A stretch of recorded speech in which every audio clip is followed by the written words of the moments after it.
Góðan dag, hér flutt kynning á verkefninu Reynsla af notkun Inspera fyrir námsmati verkfræðinámskeiði. Ég heiti Kristinn Andersen og ég prófessor í rafmagns- og tölvuverkfræði við verkfræði náttúruvísindasvið Háskóla Íslands. Síðastliðið vormisser 2020 tók ég fyrstu skrefin í að nota rafræna prófakerfið Inspera í tímaprófum í verkfræðinámskeiði sem ég kendi. Og ég ætla að fara stuttlega yfir það sem ég gerði þar og reynsluna af því. Og ég tek líka fram að ég hlaut stuðning frá kennslumannanemnd háskólaráðs til að vinna þessu verkefni sem kom sér vel. Og hér í stuttu máli viðfangsefnið. Í verkfræðiprófum reynir gjarnan á að leysa verkefni og dæmi þar sem hingað til hafa verið notuð hefðbundin tól eins og skrifbloktir, blýantur og strókleður sem eru býsna lipur verkfæri að teikna og rissa og skrifa stærðfræðiformúlur og annað sem þarf. En með rafrænum prófum sem við vinnum að þá erum við með skjáinn, músin á lyklaborðið að öllu jöfnu og þessi tól að sumuleyti takmarkandi fyrir það sem við höfum vanist. Auðvitað að riðja sér rúms tölvur með pennum og skrifbrettu og sumt rafræn prófakerfi eins og reyndar Inspera sem ég fella hér bjóða það að pappírslausnir séu skannaðar. En ég vil þó skoða hvort hægt væri að aðhæfa verkfræðiprófin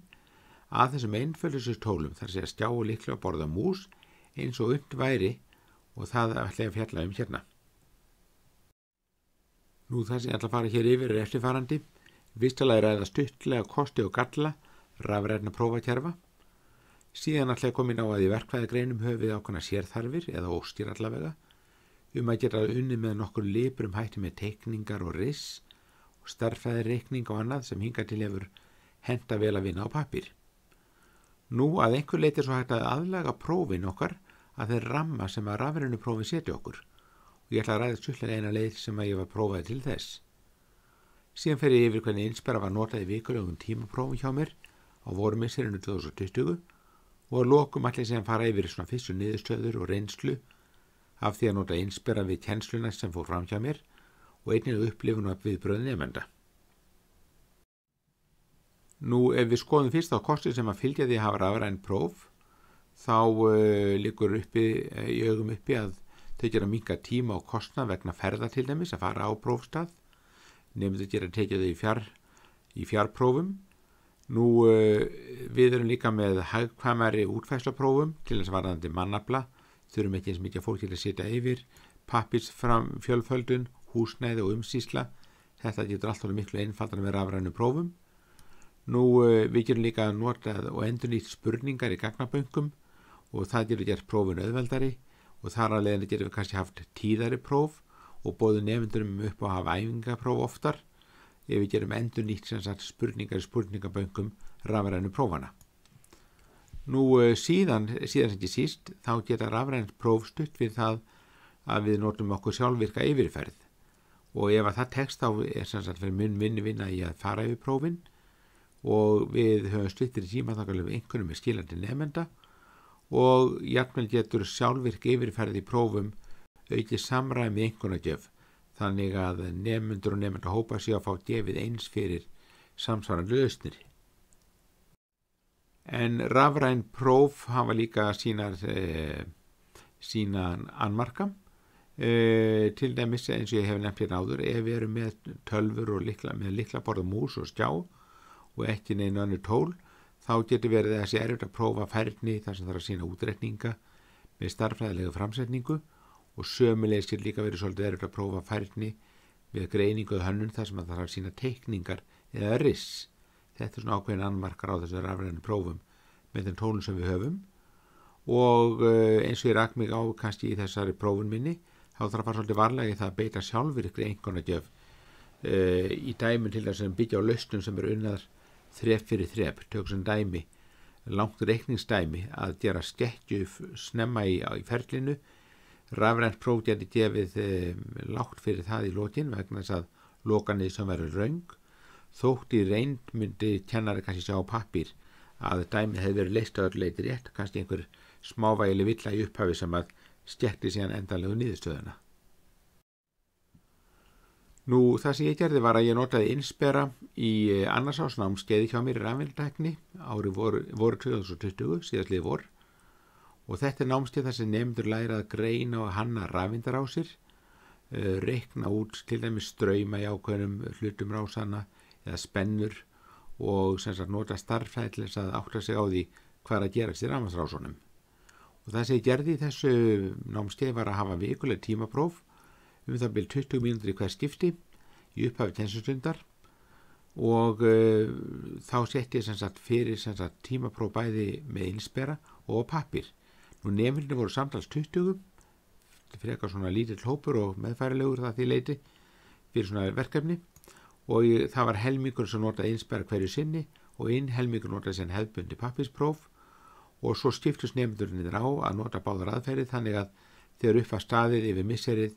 þá hafði allir nemendur prófað í rauninni báðar leiðir nokkuð jafnt. Nú hér er kannski ágætt að skoða svona hvernig dæmigert dæmi í svona prófi myndi líta út. Þetta er rafmagnsrás sem er hérna og ég ætla ekki að fara neitt í smáatriðin hérna en það á að finna ákveðin straum EM og þessi straumur gengur hér í þessa rás eins og örinn sýnir hérna niður og til þess að reikna þennan straum þá þarf ef við erum með blað og blýant fyrst að reikna svo kallan EB sem er straumur annars þær rásinni. Þegar hann er fundinn þá er það að finna síðan annan straum sem er EC og loksist þegar hann er fundinn þá er það að finna loka straumin EE sem við erum að reyna að leita að. Og eins og ég sagði áðan, ef við förum ekstra út á sporinu, snemma í ferlinu, kannski strax hérna í EB í upphafi, þá ef að röngsniðurstaða fæst þar, þá verður afgangur allur rangur. Þannig að með því að fara yfir á pappír getum við greint þetta strax, en það kannski erfitt að koma því til skila gegnum rafrænt próf. Það sem var þá að prófa hérna var að fara svolítið aðra aðferð, eða aðra leið í þessu, í rafrænu prófinu. En þá er prófið eða spurningin óbreytt þá finna þannig ströym hérna hjá okkur en það sem bæti núna við er það að nemendur gera gefið upp valkvætt til dæmis þessa fyrri milliniðurstöðin sem kalla EC sem ég nefndi hérna áður EB og ef að þær eru allavega réttar þá væri þetta að gefa námand allavega að hluta til rétt fyrir dæmið þótt lokaniðurstöðin væri röng. Einn gallin við þetta er þó sá að með því að benda nemandanum á að hann geti skilin EC og EB þá erum við leiðbúið að gefa hann smá ábendingu eða tilvísun í það að þetta séu svona grundvallar stærðir sem þurfi til að finna lokaniðurstöðuna og við viljum kannski ekki gefa nemandum of mikið til að vinna með þannig lagað þannig að ég hef sett hérna inn líka aðra spurningar eins og til þess P aflið sem fyrir inn í ákveð viðnám hérna eða aflið sem fyrir inn í annað viðnám eða ákveðna spennu hérna niðri þannig að ég hef ægið svona svolítið saman ýmsum stærðum þannig að nemendur svona rambi kannski ekki endilega á það að taka þetta hér sem einhver ábendingar það hvernig ég leysa dæmið og en það kom í raun í ljós þegar við vorum að nota þetta í prófum að það var býsna erfitt að búa til dæmi sem gáfu ekki nemendum leið smá ábendingar það hvernig að leysa. En svo var annað líka að þótt ég gæti notað kannski þessa milliniðurstöður til þess að draga fram svona hálfgildingsrétt svör og gefa þá kannski að hluta til einhvern fyrir það, þá bauð innspera ekki upp á svoleiðislaga. Þannig að innspera náttúrulega hannaði kringu það bara að gefa rétt svör eða ekki rétt svör og svona að möndla með svona milliniðurstöður var ekki auðvelt í því kerfi þannig að því leiti var þetta svolítið sett á hilluna í bíli allavega í innspera. En ég ætla nú engu að síður að fara svona yfir kannski helstu niðurstöður úr þessar tilraun og það fyrsta sem nefni hér er það að það er mjög mikilvægt þegar maður byrja með svona kerfi að prófa það fyrst. Bæði nemendur og kennarar prófið þetta áður en við förum að nota þetta fyrir alvöru. Eitt af því sem við rákum okkur á til dæmis fyrsta skipti var það að innspera hefur svona tímamörk og þegar tíminn á prófunu er runnin út þá hreinlega slekkur það á vafranum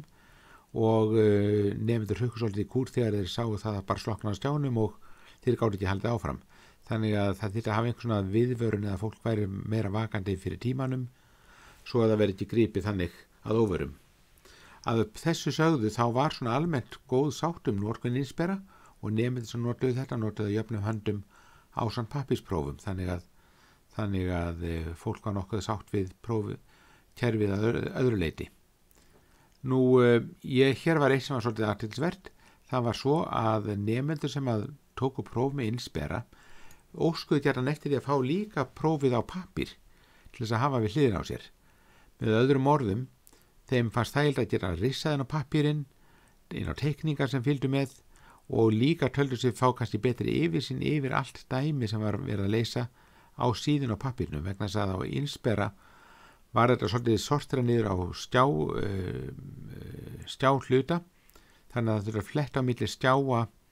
eða fletta á milli síðuna á skjánum til þess að fá svona heildarmyndina. En á pappír var þetta að sjá þetta sama þjappað í heilsinni. Annað sem kom upp var það líka að ég sem kennari vildi kannski geta séð stundum hvaða nemendur voru að flaska á einhverjum ákveðnum dæmum og fá þá í reyni áttunum á því úrlausnum hvaða nemendur áttu erfitt með ákveðin dæmi og þá gera leiðbeint þeim eftir á. En Inspera skilar úrlausnum bara með talnakóða, þannig að ég fæ bara drullkóðan talnakóða sem að segir hvaða nemandi sem skilaði hverju úrlausn og ég gæti ekki flett því upp sem sagt, þannig að ég fór þá leið að búa til bara auka spurningu upp að prófsins þar sem nemendu var bara gefin kostur á að slá í nafni sitt og þar með var ég búin að sjá í rauninni hvaða nemandi átti hvaða lausn og það hjálpaði til að því leyti. Eins og ég nefndi áðan þá var þessi sjálfvirka einkunnagjöf sem byggði á því að taka hluta eða milliniðurstöður úr útreikningum. Það var eitthvað sem þarf að skoða svolítið betur og hentaði bæði ekki í Inspera og þurfti svona líka að endurhugsa svolítið kannski spurningarnar í ljósi þess. En hér kemur síðan annað sem loka punkturinn kannski hjá mér sem var svolítið athyglisverður til þess að minnka vægi dæmareikninga og taka upp aðra tegundar spurningum eins og fjölvalsspurningar. Þá var búið til náttúrulega spurningum sem að reyndi á skilningnemenda eins og til dæmis það var sýnd rás og spurt til dæmis ef strauminu væri áginni ákveðnum punkti eða ákveðinni leiðslu, hvernig myndi spennan breytast annars þeirri rásinni